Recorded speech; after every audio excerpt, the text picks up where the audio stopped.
Welcome to Rajendra Tandon videos. We continue with another verse from Bhramar Geet, a compendium of poems written by Surdas about Krishna's life in Braja and later in Mathura. Surdas was a 16th century Hindu devotional poet and singer.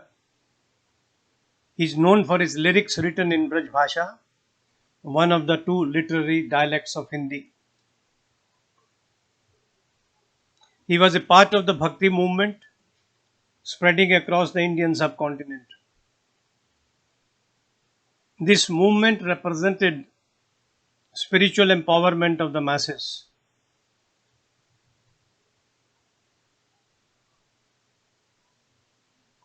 Some other well-known poets of his time were Kabir, Tulsidas and Mirabai.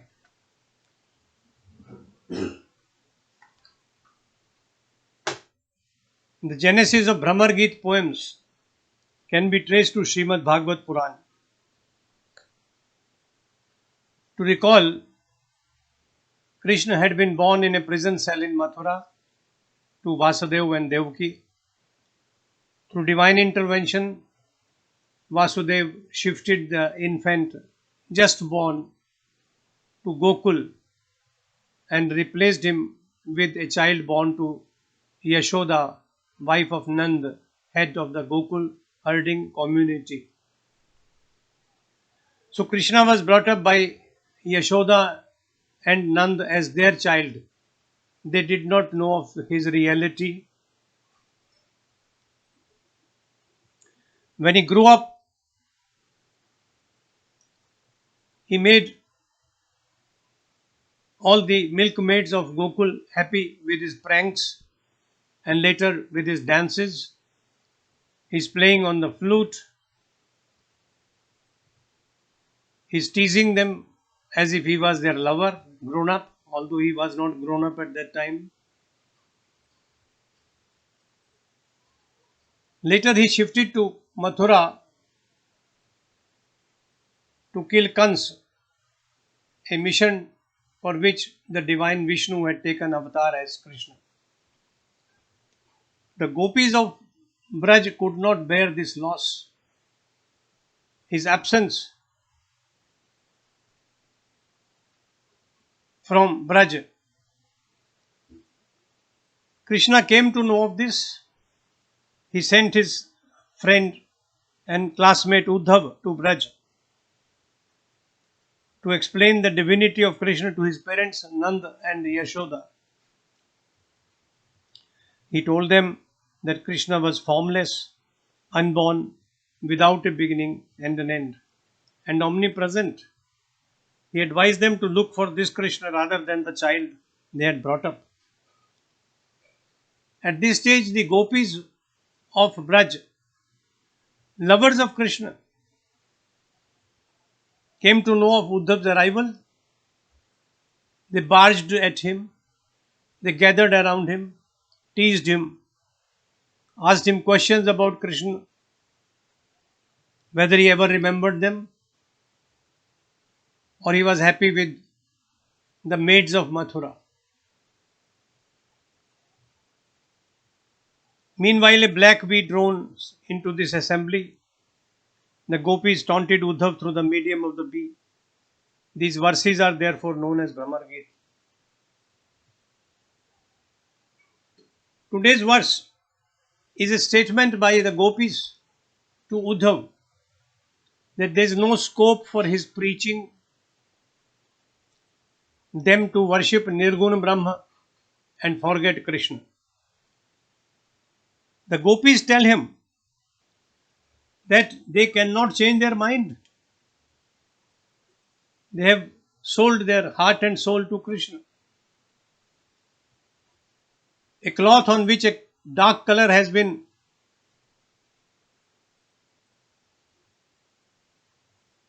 put on cannot be changed into any other color.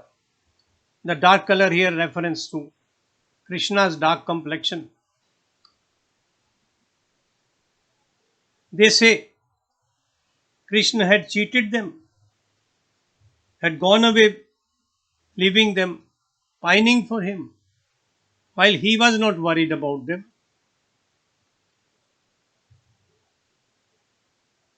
They feel the pain of separation.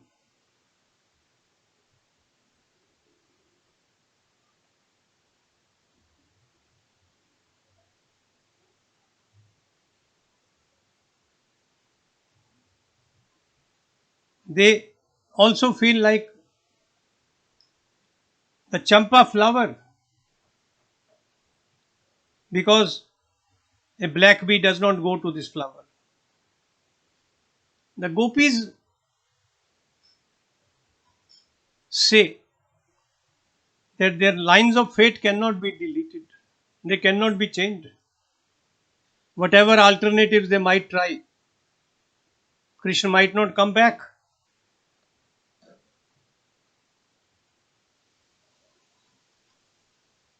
Yet they pray, O Krishna, if you want us to keep living,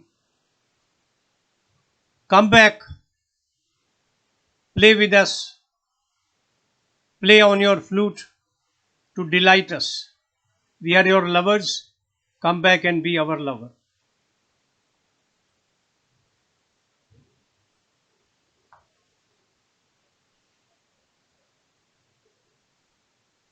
गोपी कहती हैं,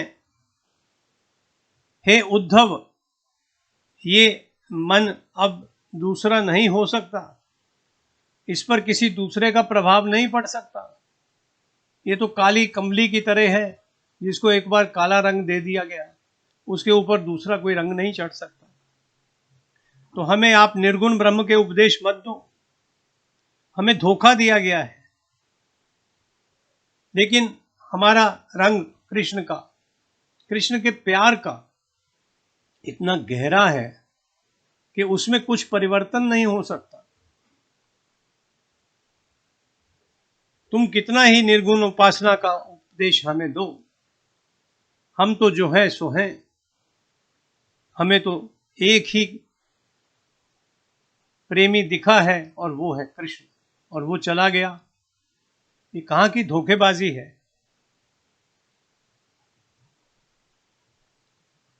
और अब वो बातें छल कपट की हो रही हैं। मुझे भूल जाओ, निर्गुण ब्रह्म को याद करो, भगवान की पूजा करो। अरे भाई, तुम ही हमारे भगवान हो, हम तो तुम्हारी ही पूजा कर सकती हैं, हमें और किसी की पूजा नहीं करनी।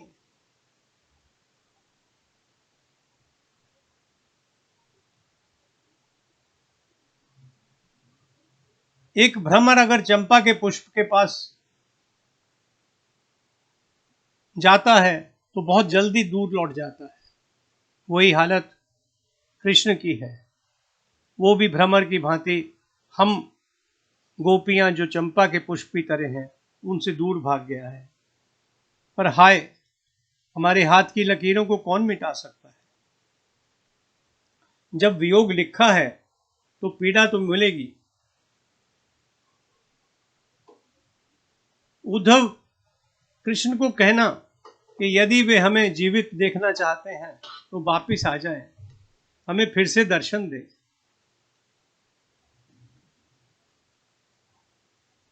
Brahmar Geet is a fabulous combination of viraha, grief of separation, jnana and bhakti.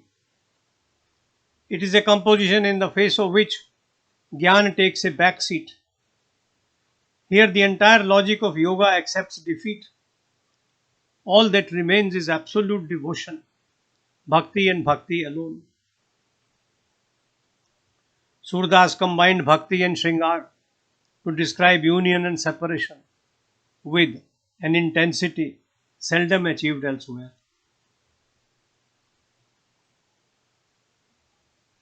I stop here today. I shall come back with another verse from Brahmar Geet very soon.